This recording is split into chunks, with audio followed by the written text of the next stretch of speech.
Sukacita di hari Minggu Advent ketiga sebagai hari Minggu Gaudete masih terasa melalui pesan bacaan suci yang barusan kita dengar, di mana warta akan kelahiran anak yang membawa damai, membawa sukacita, dan membawa keselamatan.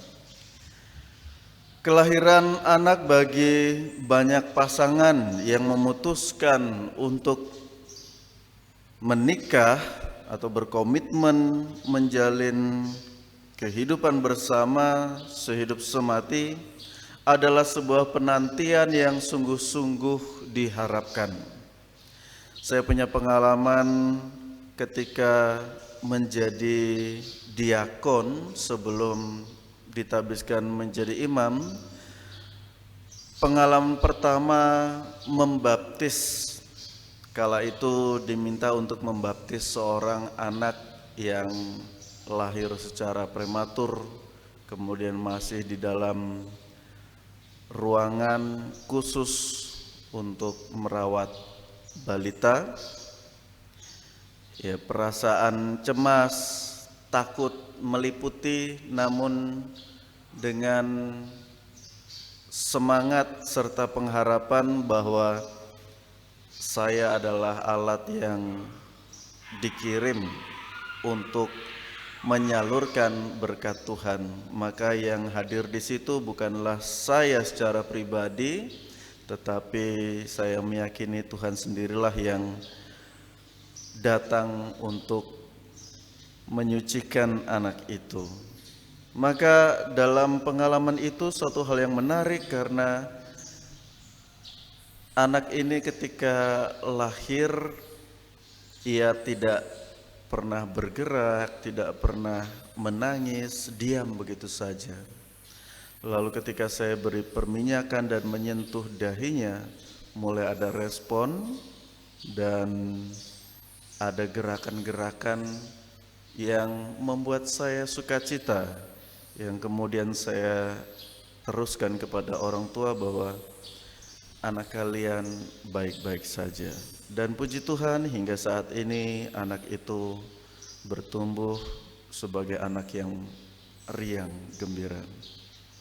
Saudara-saudariku yang dikasihi Tuhan, banyak orang tua yang menantikan kelahiran anak-anak mereka dengan penuh kecemasan.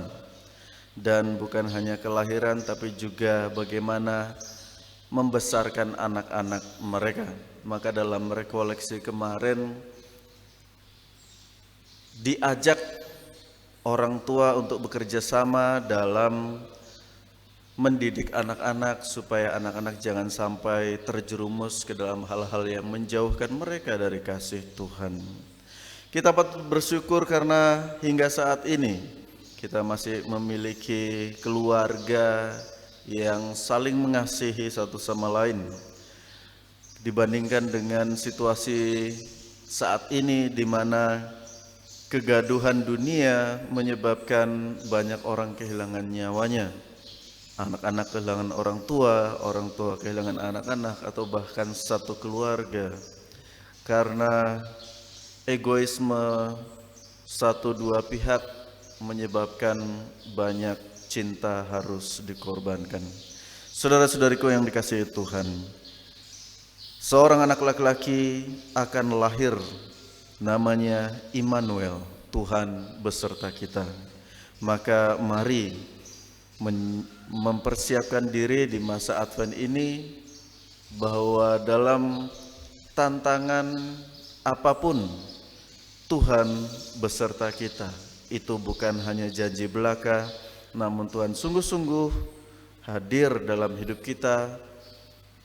Pertanyaannya, apakah kita sungguh-sungguh merasakan kehadirannya di tengah perjuangan hidup kita, atau kita lebih banyak menuntut serta mengatur Tuhan dalam hidup kita tanpa sedikit pun memberikan kesempatan baginya untuk bersuara akan apa yang harus kita lakukan dalam hidup ini. Semoga kasih Kristus menyertai kita dalam penantian di masa Advent ini. Amin. Amin.